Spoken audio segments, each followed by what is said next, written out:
வணக்கம், நான் உங்க Yeshwanth Kumar. எனக்கு நம்ம சேனல்ல Luffa Short Crust Pastry with Luffa Shrikhand செய்றது எப்படின்னு பார்க்க போறோம். இந்த ரெசிபி ஒரு சூப்பரான டெசர்ட்டா இருக்கும். இப்போ இதுக்கு தேவையான ingredients எல்லாமே ரெடியா இருக்கு. ப்ரிப்பரேஷன் ஸ்டார்ட் பண்ணிடுவோம். ஃபர்ஸ்ட் நம்ம இந்த ரெசிபியோட ஷார்ட் கிரஸ்ட் பேஸ்ட் தான் செய்ய போறோம். அதுக்காக இங்க ஒரு பவுல்ல 100 கிராம் அளவு மைதா வச்சிருக்கேன். இதுல 50 கிராம் அளவு வெண்ணெய் சேர்த்துக்கலாம். கூடவே ஒரு 2 சிட்டிகை அளவு உப்பு சேர்த்துக்கோங்க.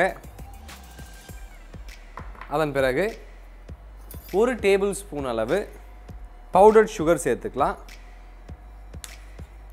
இப்போ எல்லா இன்கிரிடியன்ட்டும் ஒன்னோட ஒன்று நல்லா கம்பைன் ஆகிற அளவுக்கு இதை நல்லா மிக்ஸ் பண்ணிப்போம்.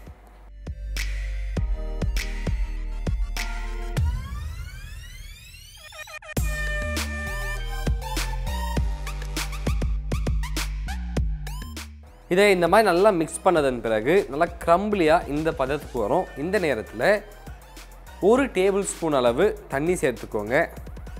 இப்போது டோ ஃபார்ம் ஆகிற அளவுக்கு இதை நல்லா மிக்ஸ் பண்ணிக்கலாம். இதை நம்ம ரொம்ப நேரம் போட்டு நீட் பண்ணக்கூடாது. ஜஸ்ட் டோ ஃபார்ம் ஆகிற மாதிரி இதை பிசைஞ்சால் போதும்.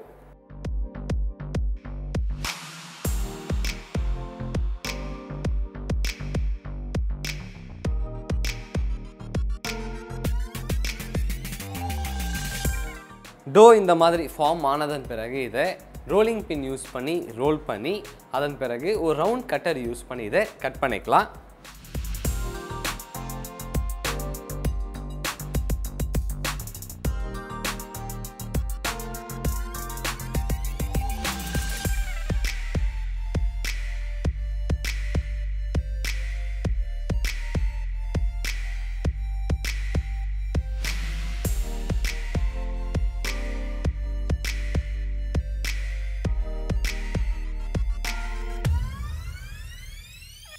நம்ம டோவை திரட்டி அதை அழகாக ரவுண்ட் கட்டர் யூஸ் பண்ணி கட் பண்ணியாச்சு.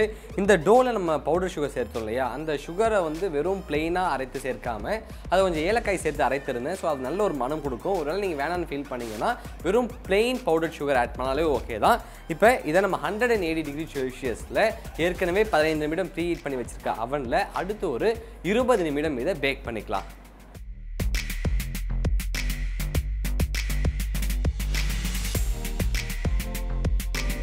இந்த டோ அவனுக்குள்ளே குக் ஆகும்போது உப்பி வராமல் இருக்கிறதுக்காக ஒரு டூத் பிக்கோ அல்லது ஒரு ஃபோக் யூஸ் பண்ணி மேலே போக் பண்ணிக்கோங்க.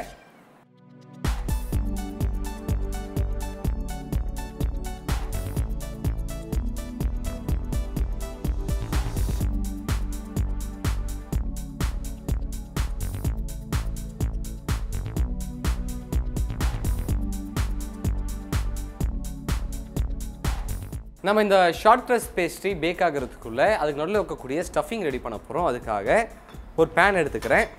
இதில் ஒரு 2 டேபிள் ஸ்பூன் அளவு நெய் சேர்த்துக்கோங்க. நம்ம சேர்த்துருக்க நெய் உருகினதன் பிறகு இதில் 2 பீர்க்கங்காயை தோல் உரித்து அதில் இருக்கக்கூடிய விதையெல்லாம் நீக்கிட்டு நல்லா பொடியாக கட் பண்ணி வச்சுருக்கேன். இதை சேர்த்துக்கலாம். இப்போது அடுத்து ஒரு 2 நிமிடம் இதில் இருக்கக்கூடிய ஈரப்பதம் போகிற அளவுக்கு இதை நல்லா ஹை ஃப்ளேம்லேயே வச்சு குக் பண்ணிக்கலாம்.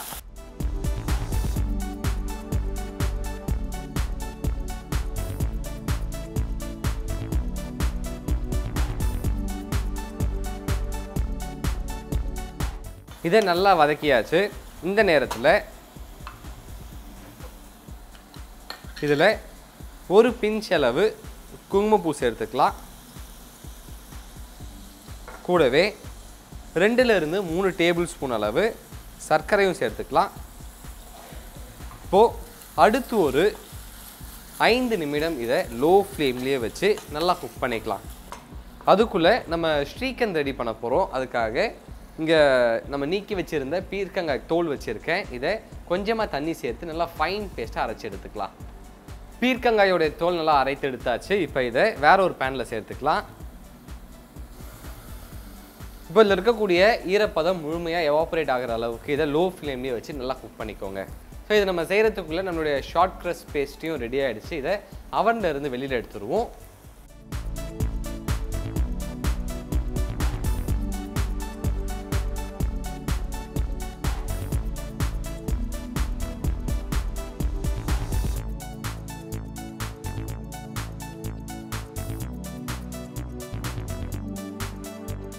இப்போ நம்ம ஸ்டஃபிங் ரெடி ஆகிடுச்சு. ஸ்டவ் ஆஃப் பண்ணிடலாம். இங்கே நம்ம பீர்க்கங்காய் தோலில் இருக்கக்கூடிய ஈரப்பதமும் ஓரளவு குறைஞ்சிருச்சு. இன்னும் ஒரு 2லேருந்து 3 நிமிடம் இது நல்லா குக் ஆகட்டும். ஸோ அது வரைக்கும் நம்ம வெயிட் பண்ணுவோம்.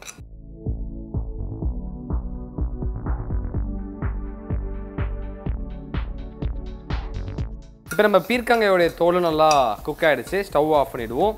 இதை எடுத்து இங்கே வைத்திருக்க 100 கிராம் அளவு ஹங்கர்டில் சேர்த்துக்கலாம்.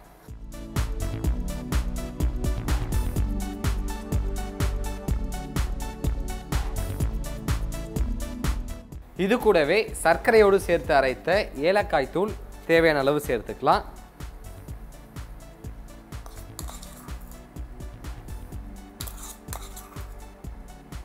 இப்போ எல்லா இன்க்ரீடியண்ட்டும் ஒன்னோட ஒன்று நல்லா கம்பைன் ஆகிற அளவுக்கு இதை நல்லா மிக்ஸ் பண்ணிக்கோங்க.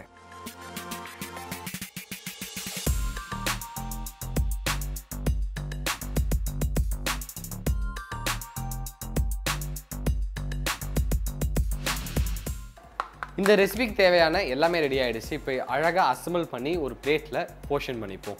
இப்போது இந்த ஷார்ட் க்ரஸ்ட் பேஸ்ட்ரியை ஃபர்ஸ்ட் நம்ம அசம்பிள் பண்ணிக்கலாம். அதுக்காக ஒரு ஷெல் எடுத்துக்கோங்க. இதில் நம்ம ரெடி பண்ணி வச்சுருந்த ஸ்டஃபிங் ப்ளேஸ் பண்ணிக்கலாம்.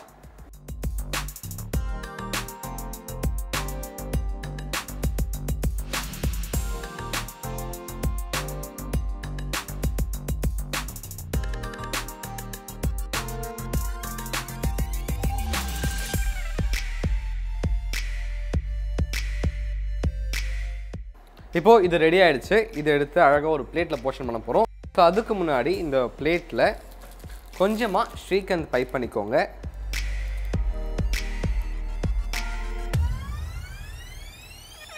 இப்போ ஒரு சிலிகான் ஸ்பேட்லா யூஸ் பண்ணி இதை ஸ்ப்ரெட் பண்ணிக்கலாம். இதுக்கு மேலே நம்ம ரெடி பண்ணி வச்சுருந்த ஷார்ட் க்ரஸ்ட் பேஸ்ட்ரியும் ப்ளேஸ் பண்ணிப்போம்.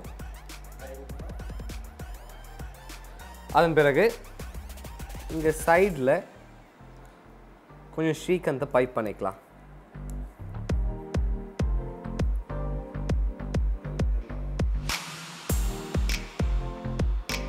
இது மேலே கொஞ்சம் சேஃப்ரான் வச்சு கார்னிஷும் பண்ணிப்போம்.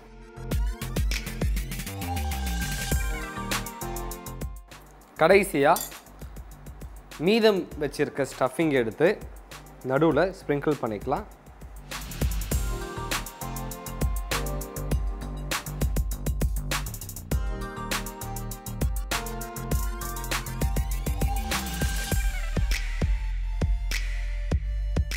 ரொம்பவே சுவையான சுலபமான luffa short crust pastry with luffa shrikhand எப்படின்னு பார்த்துட்டோம். இந்த ரெசிபி உங்களுக்கு பிடிச்சிருக்கோம் நம்புறேன். மறக்காமல் வீட்டில் ட்ரை பண்ணி பாருங்கள். ட்ரை பண்ணி பார்த்துட்டு உங்களோட ஃபீட்பேக்கை கீழே கமெண்ட் பண்ணுங்கள். இதே மாதிரி இன்னும் சூப்பர் ரெசிபியோட உங்களை நான் சந்திக்கிறேன். Until then bye from Yashwant.